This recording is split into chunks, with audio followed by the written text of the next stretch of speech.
Welcome back. I guess I've been on a roll. I put my rail on. As you can see, I painted it to represent the stripes on the decal. And luckily, I had saved some paint that I had mixed for the light blue. And so I don't know. I got excited about trying to get more into the finish of this. And so I like my rail. It sticks out away from the surface, and then here it is, the hairspray technique of rust. This thing was the simplest technique I have ever learned, and it just I sat here laughing because it was so simple and so quick and easy to do. As I said, I mixed up the paint, the acrylic paints to simulate rust, put it on this sprue that I made to represent a handrail. And then after I set it in place, I painted it to match the decal behind it. If I turn at the angle, you can see, I put the two lines on it to match the U, and painted the black triangle to represent the decal behind it, and then painted the outer ends to match the camouflage as to where it set off. And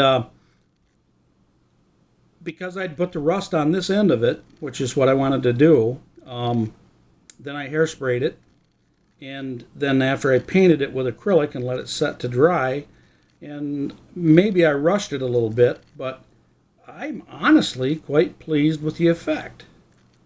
I think it looks just like chip paint and some rust behind it. And so there you have it. Short, sweet. And the next step, of course, is I'm going to put some future floor finish on it to protect everything. And then I want to do the pin washing to simulate salt spray drying on a side of a, hey, what the heck, we're going to call this a destroyer. So everything's going to get covered with salt spray, and we'll see what it looks like in the finished result when I've done that and then put the flat coat on it.